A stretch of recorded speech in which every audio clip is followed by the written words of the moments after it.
여러분 안녕하세요. 4월 4일 월요일 비탐성에 오신 걸 환영합니다. 기도하고 시작하겠습니다. 하나님 아버지 감사합니다. 오늘 저희가 구약의 성막이 어떻게 예수님과 관련되어 있는지 볼 텐데 그 내용이 저에게 어떤 의미가 있고 또 어떤 영향을 주는지 알 수 있도록 도와주세요. 감사드렸고 예수님의 이름으로 기도드렸습니다. 오늘은 저희가 히브리서 10장 19절에서 24절을 볼 텐데요. 먼저 일단 히브리서라는 책 전체를 간략하게 설명하자면 히브리서는 구약의 모세 오경과 모세, 약소의 땅 등등 일단 많은 구약 주제들을 예수님과 계속해서 연관시키면서 예수님은 이 구약의 상징들보다 훨씬 더 위대하시며 또 그 상징들의 실체이시며 구약의 성취라는 걸 보여준 책입니다.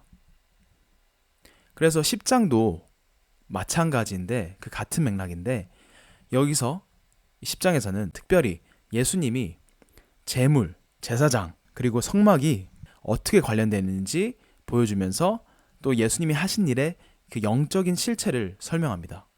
그리고 예수님께서 성취하신 그것들이 어떻게 우리에게 적용되고 또 어떤 의미가 있는지 보여주고 있습니다. 근데 이 본문은 이제 두 파트로 나눌 수가 있습니다. 먼저 19절에서 21절은 구약의 성막과 예수님에 관해서 다루고 또 22절에서 24절은 그 관계가 그 구약과 예수님과의 관계가 우리에게 어떻게 작용되는지 알려주고 있습니다. 그래서 먼저 저희는 19절과 21절을 보겠습니다. 자, 19절입니다. 그러므로 형제 자매 여러분, 우리는 예수의 피를 힘입어서 담대하게 지성소에 들어가게 되었습니다.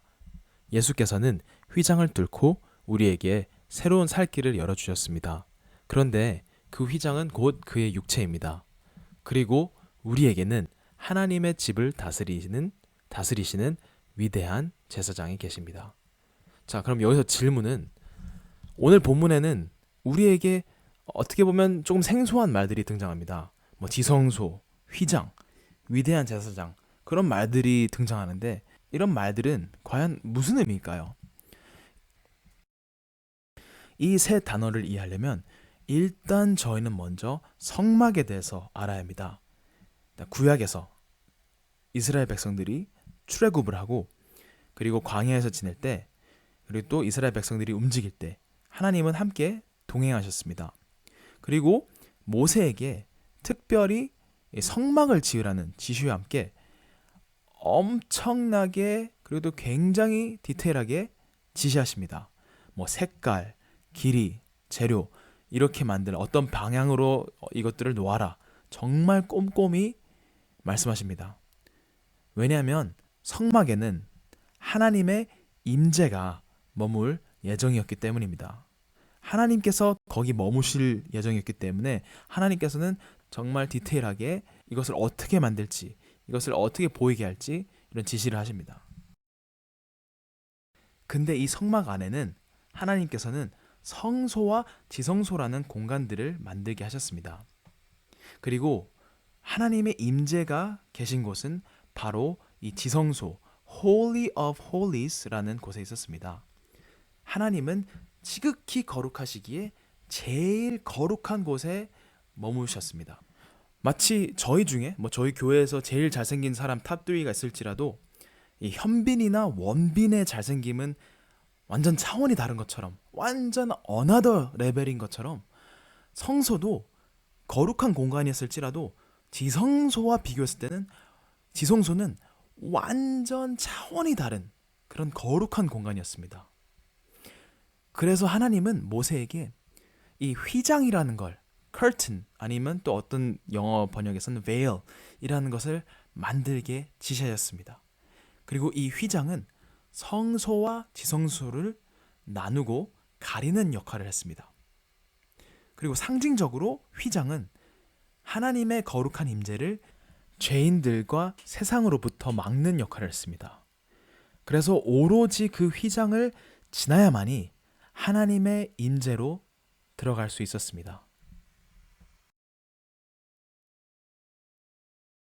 자, 그렇다면 과연 누가 지성소에 들어올 수 있었을까요? 구약에서는 성막을 관리하는 사람들을 하나님께서 따로 부르셨는데 바로 레위 지파의 제사장들이었습니다.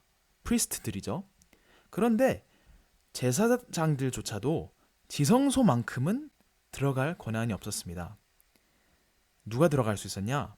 오로지 제사장 중에 제일 높은 사람인 대제사장, 하이 프리스트만이 들어갈 수 있었습니다.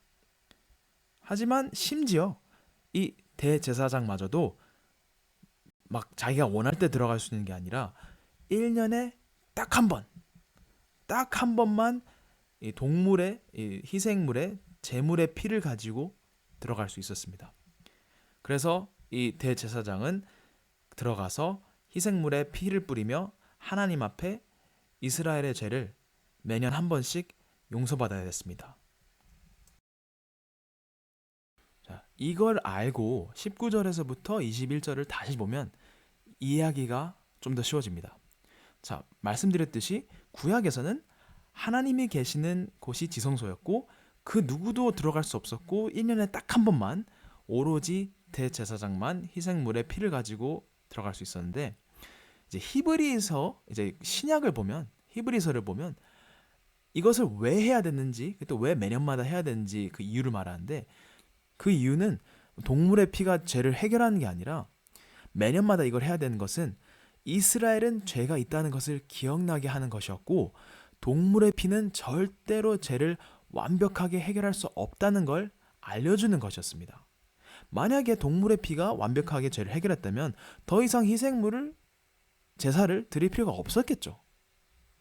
하지만 예수님은 완벽한 제산물이셨기 때문에 perfect한 sacrifice였기 때문에 매년마다 자신을 희생하시는 게 아니라 단번에 그 피를 흘리셨고 영원히 우리의 죄를 해결할 수 있는 그런 희생물이 되셨습니다. 그리고 예수님은 우리의 대제사장이시기 때문에 히브리서 9장에서 언급하는 진짜 성소, 하늘 성소에 들어가셔서 거기서 자신의 피를 뿌리셔서 인간의 죄를 용서함 받도록 하셨습니다.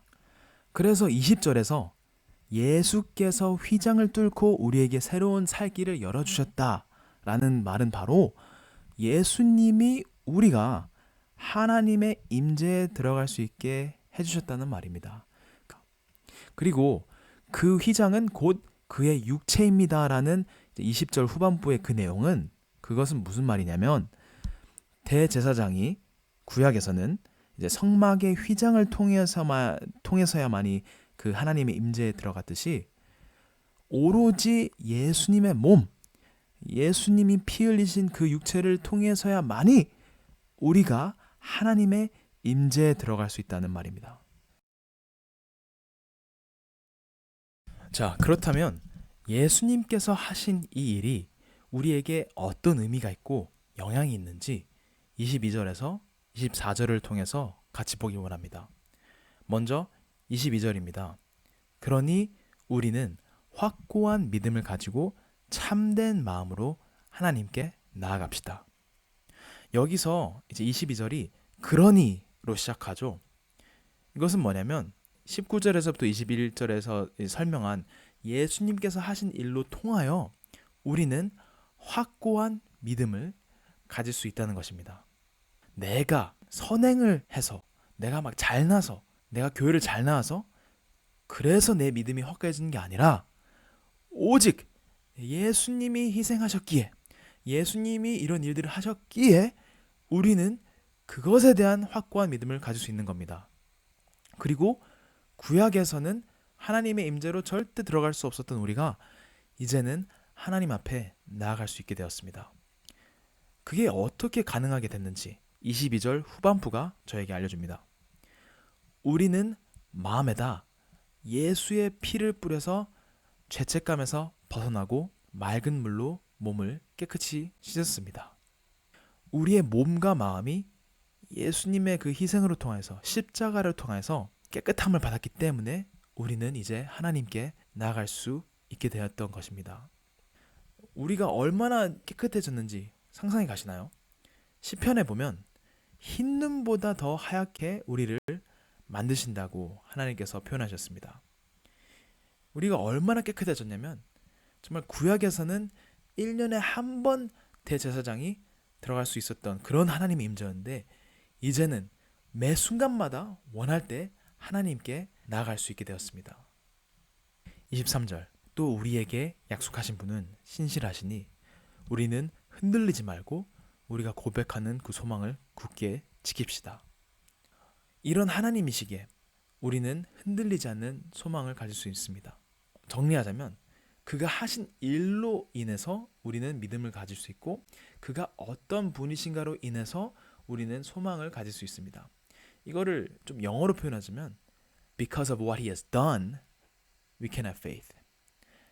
Because of who he is, we can have hope. And because of all this, we can love. 이 모든 걸로 인해 우리는 결국 사랑할 수 있습니다. 24절 그리고 서로 마음을 써서 사랑과 선한 일을 하도록 격려합시다. 하나님께서는 우리를 용서하시고 깨끗하게 하신 이유는 그냥 우리가 기분 좋으라고 하신 게 아닙니다. 그냥 우리가 하나님만 그냥 사랑하라고 그렇게 하신 게 아닙니다. 왜 우리를 용서하시고 깨끗하게 하셨냐면 우리가 하나님을 사랑하고 또 이웃을 사랑하고 선행을 하기 원하시기 때문입니다. 이제 깨끗함을 받고 하나님의 형상으로 회복되었기 때문에 우리는 이제 하나님의 성품을 나타낼 수 있습니다.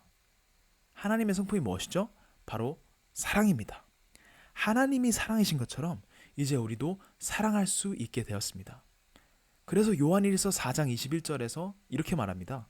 하나님을 사랑하는 사람은 자기 형제 자매도 사랑해야 합니다. 우리는 이 계명을 주님에게서 받았습니다. 그래서 이걸로 오늘 비탐성 마치겠습니다. 그래서 여러분 오늘도 예수님께서 하신 일과 하나님이 누구신가를 묵상하면서 믿음, 소망, 사랑 안에서 거하시길 바랍니다.